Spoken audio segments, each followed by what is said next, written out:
We're on, and I think we're live. So hey there, guys. This is Malorian, and this is going to be another Paintisode.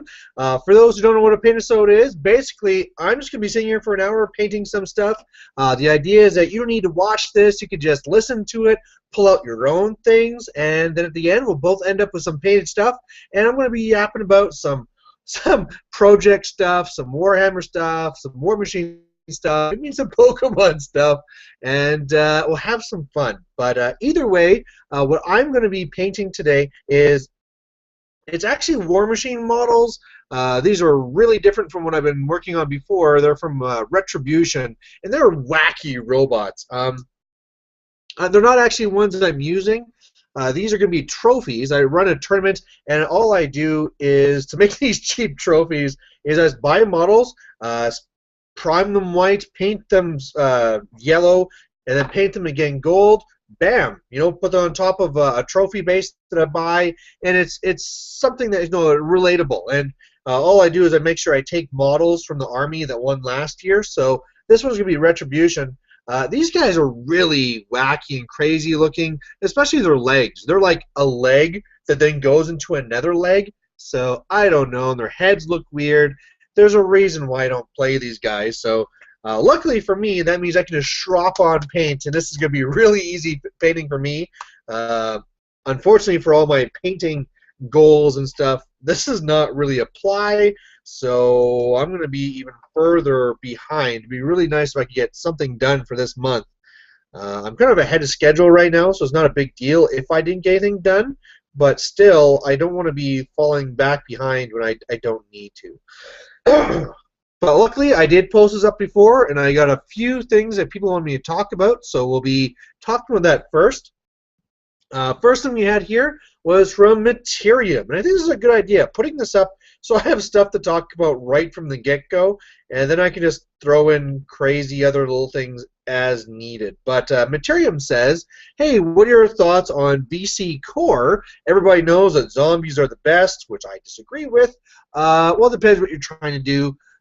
For their ability to be raised in massive numbers, but what are your thoughts on either crypt ghouls or skeletal warriors? Well, of course, that's not the question anymore, because whereas before that was really the only options. You either had your zombies, your ghouls, or your skeleton warriors. Now a thing called End of Times happened, and you have options of taking all the TK stuff as well. So those are all mixed in there. So I'm going to start off with what I think is the very easy answer, and then we're going to be going to something a little bit more. Now, the easy answer is that if you're asking now as the Vampire Counts player in a post-Nagash world, what's the best core to take? To me, it is hands down skeleton archers. These guys, I mean, if you look at the other models, right? Zombies are cheap. They're like 2 points a model. Skeletons, I believe, are 4 points a model, and then ghouls are 10 points a model.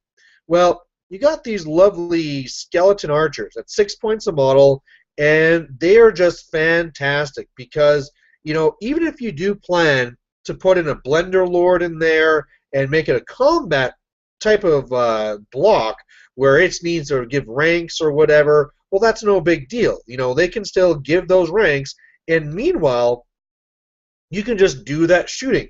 You can stand back, and you can shoot down all their fast cav, anything that would be getting in the way of your monsters. You can just take a step up and start destroying all their war machines. You're just hitting on a 5+, and then just trying to roll 6s, and if you get 6 6s, hey, guess what, war machine, you are gone. And now that you can back up these troops with things like Blender Lords, you don't really care anymore. I mean, before, sure, you could add in characters, you could add in Tomb Kings, Tomb Princes, whatever, but they're not really they're not Blender Lords. So definitely now I see them as being a whole new tier of their own, and clearly the way to go. Sure, if you really decide that this unit will be moving up every turn, marching up every turn, and so you can't even shoot, well, then you kind of have a different question. So now we're going to change that and say, what would be my favorite troop pre-Nagash? So if you only got to pick from stuff from the original Vampire Counts book, what do I feel is best? Well, uh, I've answered this one before, and it really comes down to two things. One, zombies are pretty nice. You know, they're really cheap, only 2 points. You can take tons of them. The other problem, though, is that they just die like crazy. I mean, absolutely, they just get destroyed. I mean, it's kind of funny. People will move up a block of 70 zombies or whatever and expect that they're going to be keeping back my orcs. And then my savages get into them, and I'll pop those zombies in a single round of combat just because they crumble so fast, right? I kill like 40 guys, another 40 crumble, and what do you know? That 70 is now 0. So they definitely have to kind of pick their battles. You cannot just throw zombies in front of anyone and assume, oh yeah, those guys are going to hold those guys down forever. But then again, you do get lots and lots of numbers. So kind of changing that qualifier, now that you can take a lot of characters, you could do a thing where, hey, if you want to go 5 wide with some infantry block and all the front 5 are all going to be characters and that's really it, you're just taking the unit just to get ranks, well, you know what, if that is what your goal is, you know what, zombies could be the right thing for you. If you just want to have another unit to get another banner down there for Blood and Glory, okay, maybe zombies are the thing for you. Now, ghouls actually provide something. You know, they got poison going for them. They got 2 attacks, and so they can actually get some damage out there. Now, they are costing more than skeletons, and I mean, one of the arguments is, hey, you know, if you take skeletons, you can always give them spears, and then all of a sudden, you know, they'll have the same number of attacks in horde formation and stuff like this. Well, you know, you don't get that when you charge.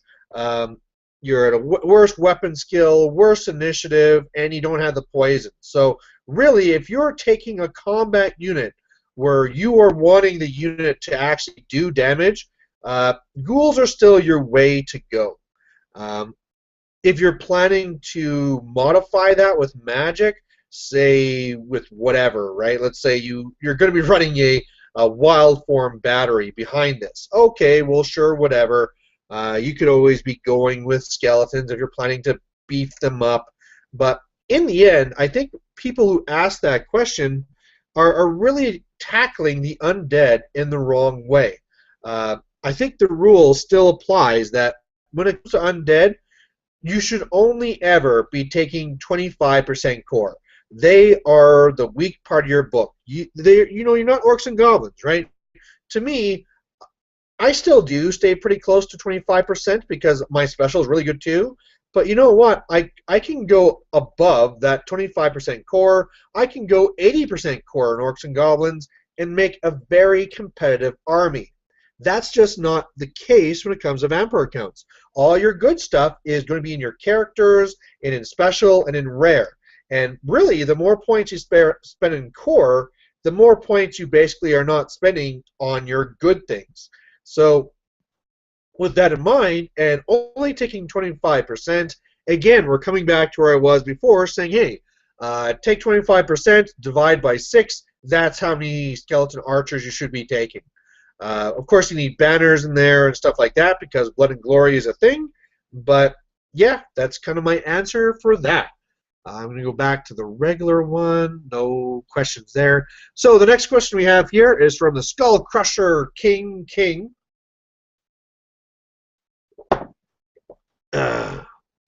And his question will be, hey, so Malorian, I haven't heard you talk about trolls in a while. What are your thoughts on a troll or Warriors of Chaos army list, and is it competitive? Well, kind of the reason why I haven't talked about them is that, yeah, they are competitive, and their only problem is that they're kind of boring. I mean, really, I guess it's the whole thing again where you talk about like a Night Goblin army, where what do you mean by a Night Goblin army? Like, are you really just going to take night goblins? Are you really just going to take trolls? Because if that's the case, then all of a sudden you can have issues, right? Throg is one badass character, but if he dies, and especially now where you can be having these really super characters out there because we got 50% lords and all the rest of it, if Throg goes down, the army is done. You know, you're going to be failing that stupidity for all the time, and the whole army is going to fall apart. So what you're usually going to find is that even though you're running a troll army, you're still going to sneak in some other stuff in there, because not only is it good to get some magic in your army, to get a BSB in there, and just some other units, especially with banners, because I mean, trolls can't take banners, which means if you ever go against Blood and Glory, well, guess what, crazy troll army, you just lost. So you really do need to mix up your list and take different things. Unfortunately, what that probably means is a Nurgle Demon Prince. So you're going to take Throg, you're going to take a Nurgle Demon Prince, you're going to want your BSB somewhere, who's probably going to be in some unit that's going to have another banner, just again for that Blood and Glory going on. It'll probably just be a bunker unit, right? You could go and spend points on taking warriors. I've seen some who go the Festus route, right? So they have one block of Nurgle warriors, and Festus will be in there. So there's your magic, plus whatever magic is on your Demon Prince. You also have your BSB in there, and maybe you have some other characters in there as well. But normally, all the other points are going to be out taking Chimeras or Blood Crushers, or you don't really need to take the Chariots. The Chariots are still good, but most people don't take them once you have the Trolls. They fill up their core 25% at least with Trolls, which isn't too hard. You take like one unit and you're pretty much there.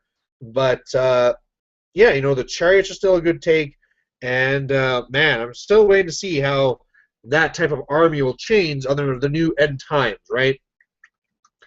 All of a sudden you could be having your list that, hey, there you go. You have 2 hordes of trolls.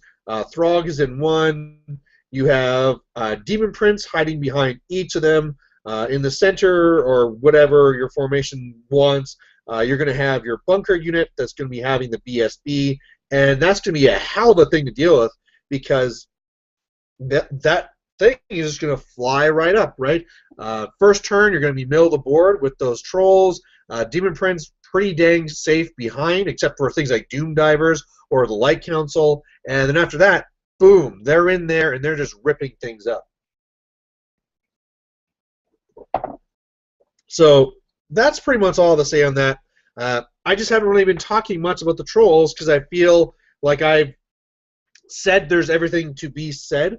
They're still really awesome. One of the things I can't wait to do is in the campaign we just did, you can get these regiments of renown, and they can get different abilities, and the only negative is that you have to use them all the time when you use that one army banner. Well, one of the regiments renowned I got is I got to pick one unit to have Always Strike First, and it is going to be amazing to have Always Strike First trolls. So I can't wait to be doing that.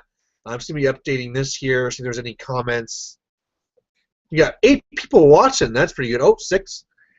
And I'm just going to finish the last one that I had on the YouTubers page, and then I'll put the ones you guys have put on here.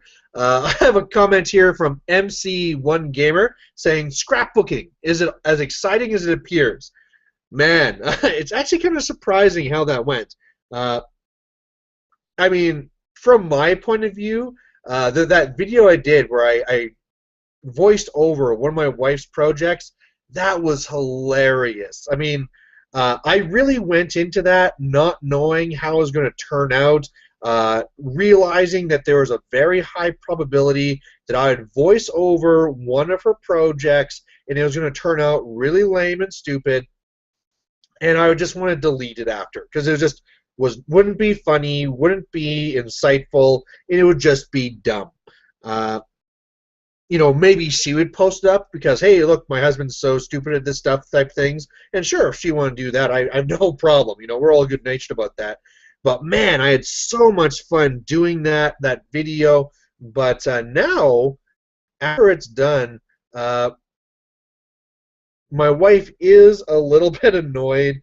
Um, I just went down there now. She's working on another project, and I just threw in some little jabs, some little like commentary. It's kind of like picking on her a bit for what she was working on, and she took offense right away. So I think she's sensitive from that last one there because, I mean, to her, the dolls were really special to her because her grandmother was big into dolls. Her grandmother recently passed away, and so that's why she was really incorporating it. And then here I kind of talk about how creepy it is and all this stuff. So yeah, I don't think we'll be doing another one of those. We'll have to see. Um, yeah, I mean, even the one she's doing right now, I was kind of joking because in this one here, she's gone with a bird, and she wanted to have a berry in the mouth. And the problem is it's just like bird, and then there's a berry. And so normally, if a bird was to eat a berry, it actually has to open its mouth. It doesn't kind of just pass through the head. So I was kind of teasing about how it must have just stabbed the berry and doesn't know how to eat or something like that. And yeah, she kind of kicked me out of her office there. So I think I'm going to have to back away from her stuff for a while. She does really good work. I mean, I can tease her all day long, but the stuff she does is really good work. I could never do stuff like that. I mean, look what I'm doing here. I'm just slopping paint onto one of these models here, and that's my level of skill. But really, the stuff she does is really good, and I guess I shouldn't take that away from her by mocking her too much. So maybe down the road I might be able to do something else like that. More than likely, I don't know. The one that she did of mine, she actually didn't like. She kind of had fun when she was doing it, but after she was done, she was like, "Oh no, that's kind of stupid." And there's kind of mixed reviews on the Ballaport that she voiced over because so far that one's gotten more views than mine. It's gotten more positive comments than the one that I did. However, there's more downvotes. I think right now there's 5 or 6 downvotes on it. And so again, that's kind of discouraging her, saying like, "Oh man, people think I'm just being stupid or whatever." And I keep on telling her, you know what? This thing here is just about having fun. Have fun with it. It doesn't matter. It's joking around. Everyone expects you to come on here and not to know what was going on. I specifically picked that battle because of how it'd be so confusing to an onlooker. Just as an inside, the battle that was done there was orcs and goblins versus a ogre army, and in that one, my strategy was to ignore the bull horde and just basically destroy everything else. So when I'm explaining it, I can explain that whole thing, but an outside onlooker for her, it's like, well, what the hell's going on? Nobody's ever advancing. Sure, you killed a couple of small things, but now nothing's happening. What's going on? This doesn't make any sense. And like I said, that's precisely why I picked that one. Man, this double leg thing is a pain to paint. And the killers, I don't have to do this again with gold after. This is where I wish I was bigger into doing the little sprays. I could just have my little spray gun and get this done. I'd probably be done everything by now if I did that, but it's not my style. I like to just waste my time. So anyway, that's the ones that people put on the Warhammer YouTubers Google Plus page. I'm going to switch back over here now, and we have a couple of other questions. We have one here we have a couple of ones. Let me just load up some of the extras. First one here from Derek Neal saying, "So, after playing a bunch of games, have you come to any decisions about whether the game would be better if any times was the new standard? Tomb King players are certainly very excited." And yeah, I mean, Tomb King players have the most to gain from this new book. Before, they could still be competitive. I mean, I'm not a person that's going to say Tomb Kings were not competitive. You did have to really go with one SKU or another, but they could really superpower that magic phase. And if you took Archon the Black, you could get out all those purple suns, and you could be very deadly and death magic and all that good stuff. And Tomb Kings could be a real force to be reckoned with. But now that now that they can actually march and do all the things that everybody else takes for granted, they definitely should be excited. They have a lot to live for now, and can do a lot more very cool things that they couldn't do before. Now, as far as is it good for the game? Well, again, I guess one of the things you have to really clarify with that is kind of like what you're defining. I mean, is this the game in general, people enjoying the game, or are you talking about from a competitive standpoint? Because if you're talking about from a competitive standpoint, there's still the same issues that I talked about before. Oh, sorry, excuse me. You have Nagash, he comes up, he raises these models, and it's just a whole thing where anything they raise up is worth nothing.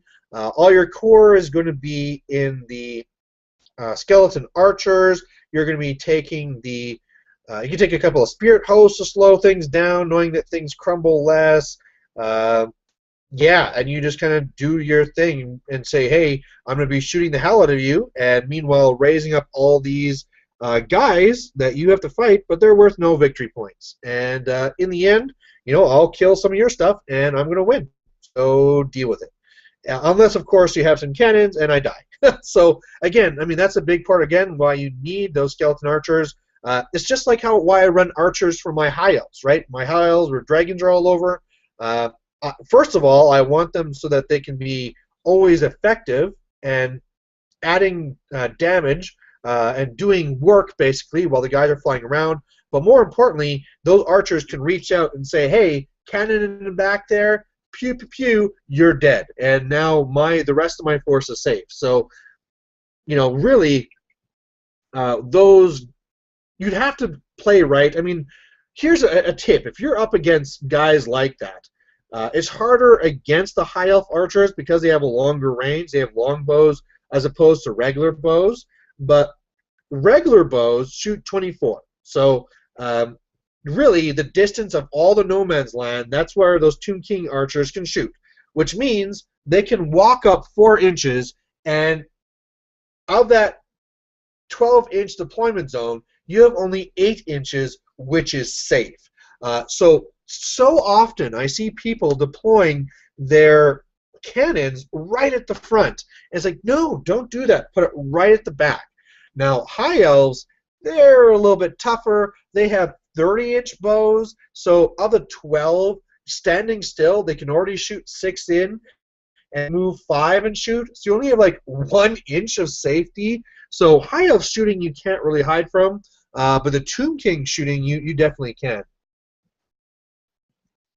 So the painting's going well. I got the yellow done on each of these guys so far. Well, some of the yellow I don't have inside like the crevices, but this first layer here I don't care overly much about because I'm going to be now doing with gold. And then once I'm done the gold, then I can really get in there and get all the details. I actually did a pretty poor job on this one shoulder, put too much paint and didn't smooth it out, so I got kind of a paint line. Hopefully, I don't have to see what it looks like with the gold. Hopefully, I won't have to scrape it off and do it again. We'll have to kind of see. But we have way more questions here. We have one here from Grant the Zombie saying, nothing beats lots of zombies as core. Only issue you need is to buy and paint them all. Yeah, that's a huge issue.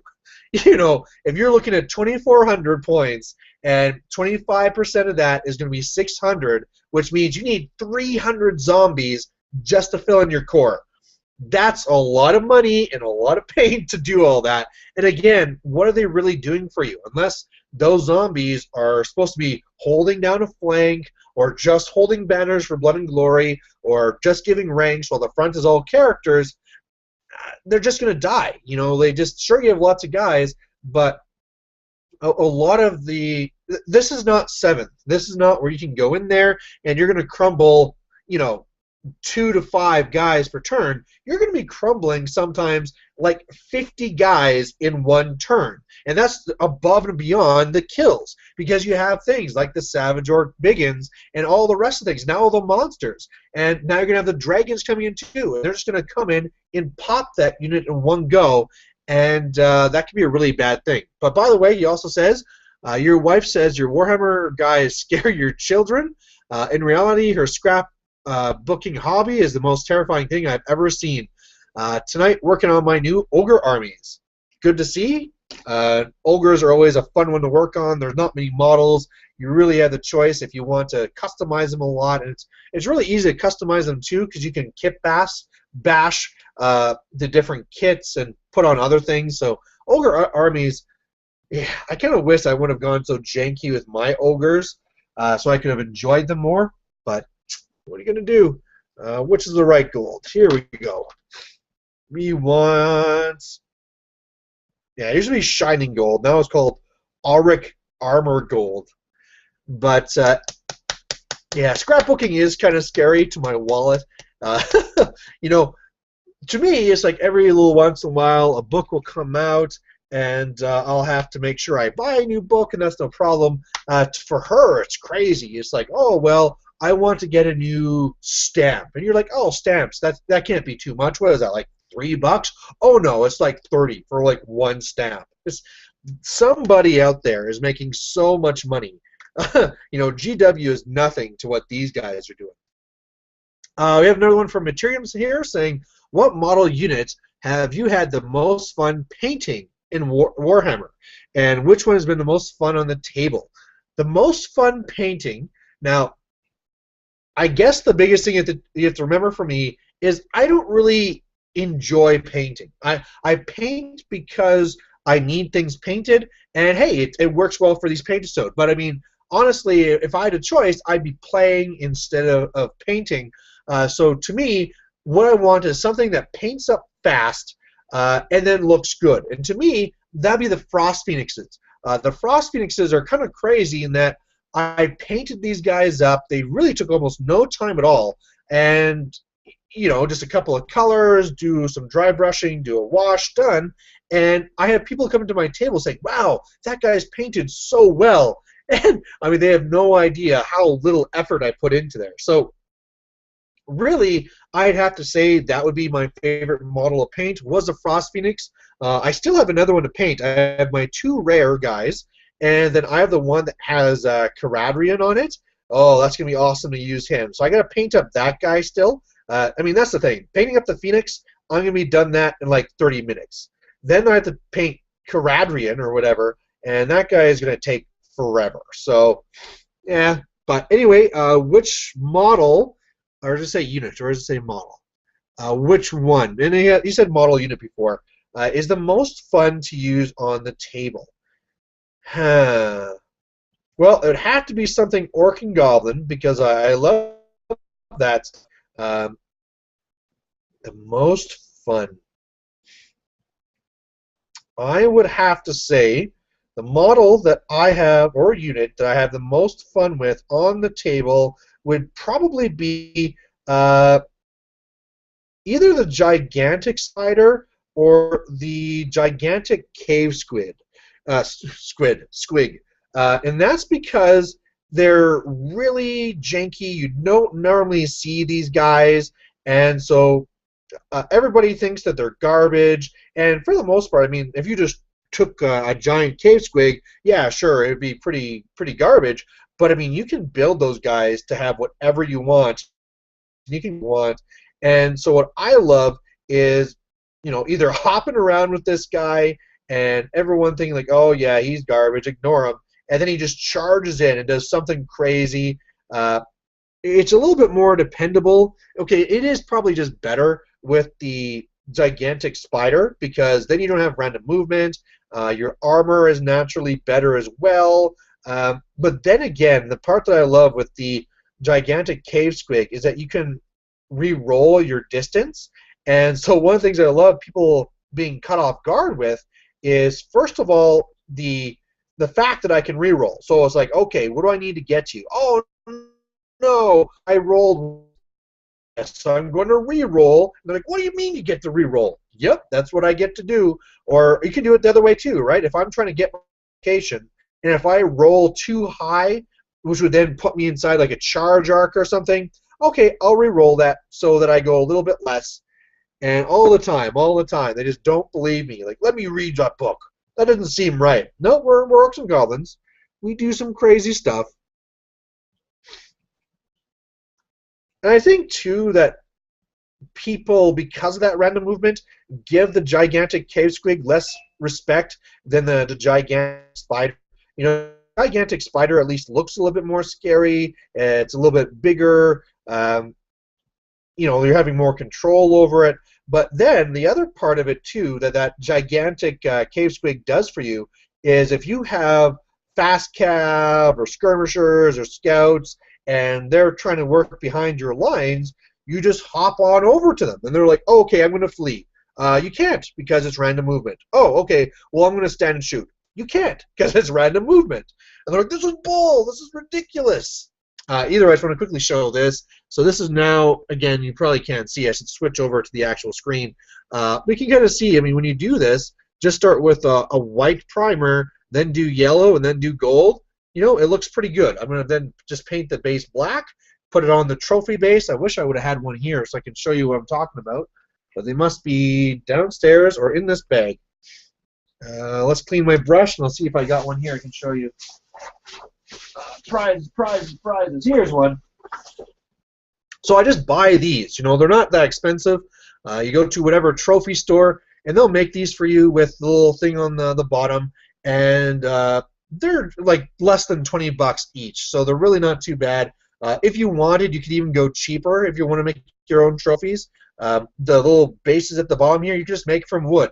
So either, if you don't have the tools yourself, you should be able to find someone. They'll make 4 of these bases for cheap. And then you just need to go to an engraving place. And the engraving place will make the plate for you, and that won't cost very much. But I just say, you know what, I like this black look, and I'll pay the money to get this. Maybe it's even less. It must be less, because maybe I get all 3 of them for like 30 bucks. So they're like 10 bucks each. So that's not bad at all. But then I just take this, paint this guy up, glue him on top, bam, there's your trophy. You know, simple, easy. You can do the same thing for 40K. Put a 40K model on there. You know, like, oh, of course we're all going blurry now. Whoa, you know, like there's your Tomb King's trophy, right? I mean, how easy is that? All right. Losing a couple of viewers. I guess they don't care so much about trophy talk. Anyway, we'll go back and answer some more questions. Now you have one from Grant the Zombie saying, question, for tournament, a display is an excellent tool. Do you use a display board? Never seen you use one. What size is good for Warhammer Fantasy? For 40K, I use 18 by 24 as a sweet spot. And for me, every one of my 40K army have a custom-made one. Well, okay, here's the thing. Your army in Fantasy can differ vastly. You could have a small army, right? You could be playing Warriors of Chaos, and you could be in a very nice small board. That 18 by 24 will be plenty of room. Then all of a sudden you play Orcs and Goblins, and the original Orcs and Goblins tray I made is, I think, 2 feet by 3 feet, so it is a big board. And when I gotta go around, you know, I'm trying to get around everyone with this big, huge board, but I need it because I have, you know, my 3 hordes, I have all my war machines, the bunker, all the wolf riders, all this stuff. So I need this really big movement tray. One of the things I haven't gone into so much is I haven't gone into making kind of like big fancy one. I know especially in the States that's really taken off, but here in Canada, for at least around here, it's not that big yet. When it comes to your scores for a tournament, either it's worth nothing, and I mean it doesn't matter whether you have a display board or not, if they're just looking at just the army, or it could just be like, oh, do you have a display tray? check mark. And so all you really need to do is grab like a lunch tray, and you can even just do nothing. That's it. You're good to go. Or another easy one is just to take a picture frame. So you have the frame, and then underneath you either put grass or whatever, and there you go. There's a movement tray. You're good to go. Or a display tray, rather. And then there's only one tournament around here in this area that actually gives points for like a really fancy display tray. So there's not really the big incentive to actually go out and make all these crazy ones. When I went over to North Carolina to Brawler Bash, I mean, it's crazy the ones guys make. The guys from Bromat, okay, first of all, let's start with One's Bittens. Like, his is nuts. His there is basically like a little town. You got this big board with these 3 buildings on there, and then you can put your guys in the middle. And I mean, one of the things I always kind of thought this, but it was neat that since I was staying with Once Bitten, I could actually see this in effect as well. Is just, where do you put these things? I mean, it's one thing to have your army where hopefully you have a closet to keep them in, or a case or something like this. But when you have these massive display trays, where are you going to be putting these things when you're not using them? And especially if you have multiple, like you were saying there, where you have one for each army, man, I mean, that starts to take up a lot of room. And you have to have a huge dedication to be having this somewhere. So anyway, his is really cool. The ones that the Bromance Wargaming guys made were really cool. Yoshi, I remember his specifically because he was just like this massive mound that the Skaven were. It was like a little destroyed Skaven town type thing, right?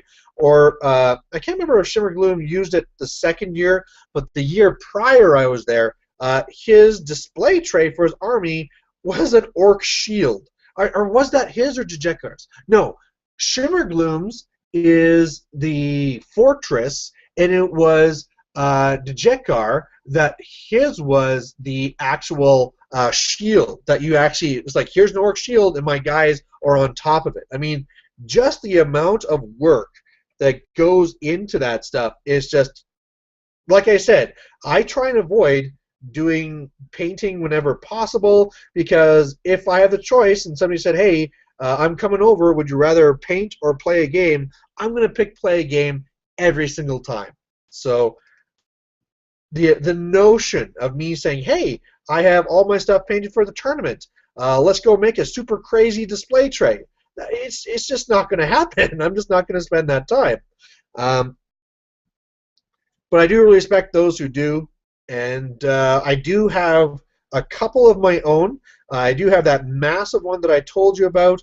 I also have a smaller one that I use pretty much just currently for my high elves. My high elves are always on it, and it's a lot smaller. What I'd say it's the same as yours, about 18 by 24, and it does need to be prettied up. Right now, I made the base structure of it, and the plan was to put a trimming around it after, and I haven't gotten to that yet. So it really doesn't. It isn't anything that's going to win any awards, or it could actually lose me points. But yeah, I mean, I haven't really gone to any tournaments lately. One of the things I did want to talk about that is the tournament here coming up, Onslaught. Now, I was going to be doing the War Machine side of it, but I was talking about before how War Machine was starting to have more players than Fantasy. However, I was just at the store and I saw the tournament organizer, and I said, hey, how's it going? Is there lots of guys coming for War Machine? And so far, it was 3. Everybody is signing up for Fantasy and 40K. Fantasy in particular, I can only assume it's because of End Times, and how this will be the first tournament in the area where you can make an End Times army. And again, I just cannot wait to walk around, and I'm going to take a picture. I mean, I'm there for War Machine, but I'm still going to go around, talk to all my fantasy buddies, take a picture of all the fantasy armies that are out, and then I'm going to do a video after kind of just talking about all the different builds that people brought. Because, I mean, I can go and I can talk about all day, oh yeah, you know, in this book you can do this here and you can do this here. Well, the thing is that there's a lot more people out there that have better ideas for their particular army, right? I mean, what can be done with Beastmen? I don't know. I'm not a super expert on Beastmen. You know, you'd have to talk to someone like Once Bitten or something like that. Or, yeah, there's not really many Beastmen experts out there. But yeah, really looking forward to seeing what they're going to be bringing out. Let's see what else we have. We'll refresh. Pause the video. And what else do we have? Materium saying, I have never really been afraid of the giant cave squig, but that's really because my wife always uses it in a unit of 5 squig hoppers. Yeah, do not use those squig hoppers. Poor squig hoppers. They used to be so good. In 7th, I would fear whenever I was up against squig hoppers. They were amazing because they would just be hopping across the board, hiding in cover because they didn't care, right? They're just hopping right through the forest. Whoop, almost dropped my guy. Oh, man. And then, of course, whenever you charged, you would get to strike first, and so they destroy the first rank, and there was no step up at the time, and so squig hoppers were awesome. Now squig hoppers, they're just a liability. I mean, you really want to run those giant cave squigs by themselves. Of course, there's some people that like doing them as a unit, so you have like a unit of characters on giant cave squigs. That's just silly.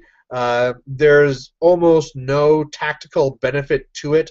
You really do want to be running all those guys solo. There's no problem running more than one giant cave squig. There's enough items that you can make them each one being worthwhile. However, yeah, do not put them with a unit of cave squigs. Do not put them in a unit of squig hoppers. It's just not worth it. They're going to kill the squig hoppers, beat you by combat res, and then run you down or run you off. And it's just, yay, all those points for nothing. Materium says, working on my first unit of 30 skeletal warriors with spears for my VC. So I'm assuming that's where he's wondering what to make for his VC. Materium, I'm wondering, is your group going to be doing end times for all the games? I know Materium does his campaign games and his narrative battles. Are you guys going to be doing end times for that as well, or are you going to be keeping those separate? And if the answer is yes, I'm wondering why you are making skeletons with spears rather than skeletons with bows. Because like I was saying before, it really seems to me to be the clear upfront winner. It's just close. It's so much better of an option. But maybe they're just not using it, and that's fine. You don't have to. Let's see. Of course, now they're not doing them in order anymore, because that'd be way too convenient. We have one here from War General T saying, "See, got a new location. So, what Warhammer edition you started with?" What was it? I think it was 6th. 6th was the edition I came in. So, started learning 6th edition and all that craziness. Then 7th came up, and I got into that one there. I really love 7th. That's where I really started to shine and started to really become, well, a power gamer, I guess, because I really just took to those rules and was able to always control the movement phase and really did very well. And then 8th came, and I enjoy 8th as well. You know, I'm not one of those guys that says, "Oh, we should go back to 7th" or anything like that. There's definitely a lot of things in 8th that are way better than they used to be in 7th. But yeah, and I'm always excited for change, because change is what makes you use different units. We just talked about the squig hoppers, right? Squig hoppers, before you would see 2 units all the time. Now they are collecting dust. maybe ninth edition comes up, you know, all of a sudden it's like, oh man, snotlings. Snotlings are awesome because swarms are awesome under the new rules, you know, and then all of a sudden you got snotlings all over the place.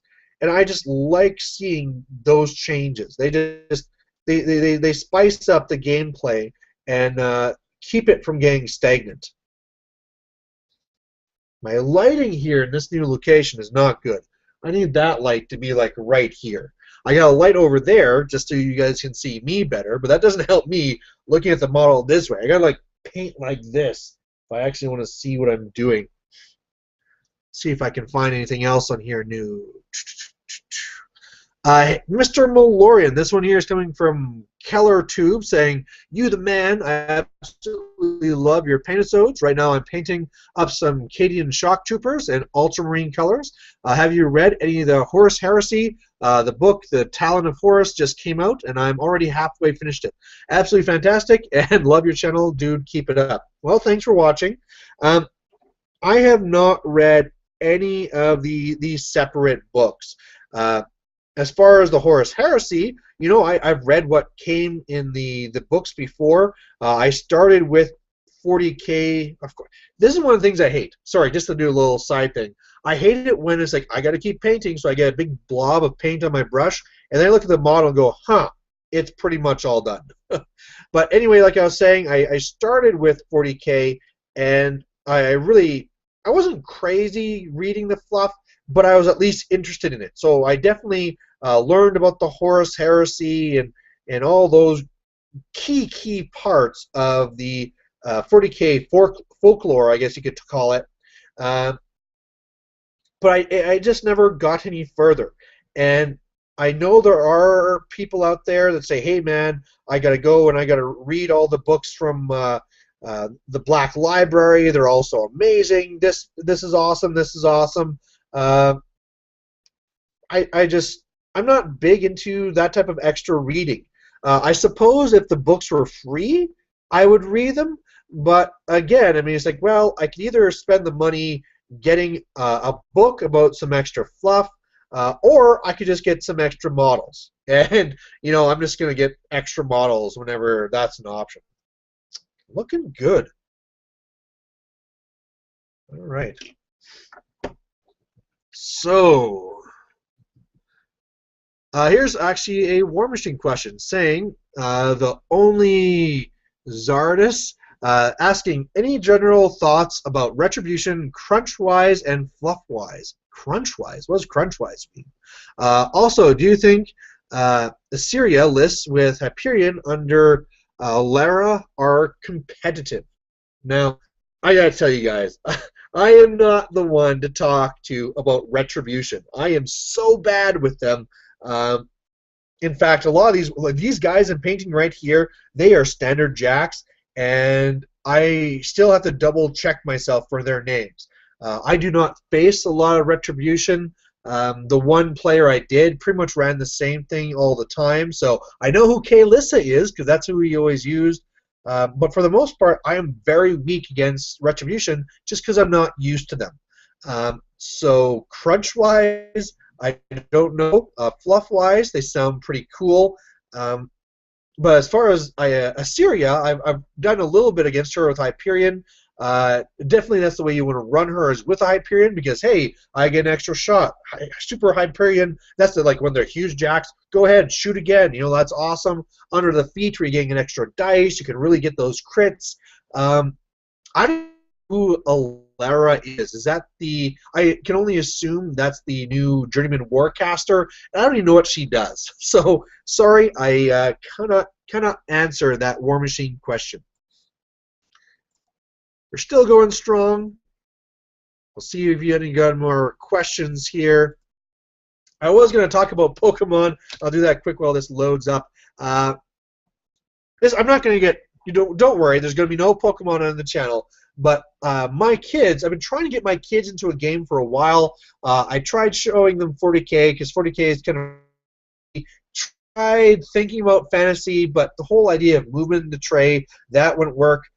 Tried doing War Machine, but there's just too much reading. You know, they're 6 and 5, and they just can't deal with that. And I kind of thought, hey, I can teach my kids how to play Pokemon. And so that's what I did this last weekend. They love it. They're all over it. I have to remind them. I mean, they know the stuff like, okay, I need 1 energy and I do 10 damage, and I just got to read to them what the extra words are.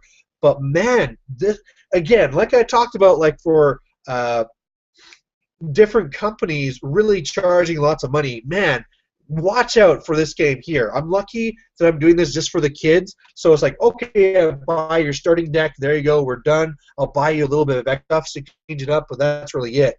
Wow. If you get into this competitively, I was looking at the numbers, and it really is good at tricking you. Because if you want to get your deck, it's like $15, and you're like, oh, $15 to play, that's easy. And then you realize, wow, why am I getting my butt kicked? You have all these awesome cards. Well, if you want to get them, you have to get these booster packs, and they're like $5 each, and you're buying them by the handful just to hope to get some good cards.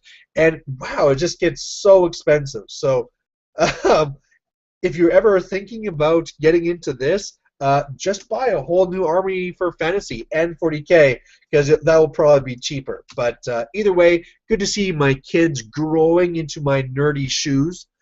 We have another one here from Materium saying, we are currently going to be incorporating the fluff from End Times.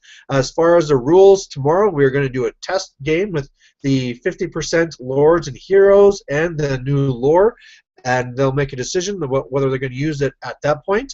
The last battle report that he did with the Dwarfs versus Demons used the rules. I'm likely to be using the Undead United Army list due both to the fact that it doesn't meet...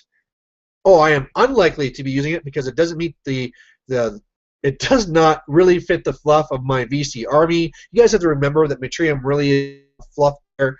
And with the new baby, I don't really have the money to pick up new Tomb Kings models to bring into the army at the moment. That is why I was doing the skeletons with spears. I really had them sitting around, and I also have a 30-man block of ghouls, so it was purely to get your opinion on what I already have to play with. Yeah, if that's going to be used, I totally understand. That's, again, a kind of a trick that W. They're like, hey, all your VC players start buying some Tomb King stuff, and all you Tomb King players start buying all these VC player stuff. So that's, again, one of the reasons why I got rid of mine, because I knew I was going to fall for that trap. All right. Badger Bouquet saying, War Machine, Heresy. Well, if people are going to come here to watch the Paintisode and they have questions, I'll answer them. I don't care what it's about, so don't ask questions about Pokemon. I don't have any answers for that. Otherwise, we have one here again from War General T saying, so was New Edition talk the same now as it was with 6th or 7th or 8th edition? Not really. Okay, back when we were talking with these older editions, it wasn't like now. Right now, it's insane, where you really don't know what's going to happen. I mean, if 9th was out this weekend, I would not be surprised with surprise. That's what's doing. There is no lead up, like, bang, this is all out. And that's not the way it was before. Before, there would be people in the company giving spoilers well in advance. You would know all the rules before the book even comes out. I could craft my army before I have the book, because I know these will be the new units, these will be the new rules, these are going to be the new spells, these are the new items, and really I just need to buy the book after, just to kind of double check the rumors and to actually have it for myself. So back then, when 8th was coming out, it's like, okay, we know 8th is going to come out. People started leaking things, and it was really after that point, or coming around that point, that GW really started cracking down. And so all of a sudden, websites like Warseer, who would always have all of these rumors, those pages were taken down because they didn't want to be sued. And people that before would just be giving up all these heads up and rumors, they were drawing that all back because they did not want to get in trouble. So now that's why you have it, where it's like, bam, 9th is coming out in a week. That can easily happen, and there's just no real like 2-month lead up where you get to see this coming. All right, Canvas01 saying, why don't you start your kids with Kings of War? It's a great game and super easy. Um, I don't know. I just don't really play Kings of War. Um, I don't know. I either want to start them in a game that I play, so like fantasy or War Machine, or something that's more kiddie. So I mean that's the whole thing where it's like, haha, Pokemon. They can watch the TV shows on TV. Their friends will be into it. In fact, that's what we did on the weekend too. Is I have a buddy nearby that I play games with, and so that's what we did. Is his girls and my kids, we just got them together and they got to play. So we're raising new nerds together, and it's working so far. Grant the Zombie saying that the best thing about ogres, they are a green stuff addict dream. My problem is everything has to be converted. My Illustria ogre led by my Slaughtermaster, possessed by a Slan. Okay. Hopefully done by November for my first tournament. I am understanding that the tournaments are similar to 40K tournaments, right?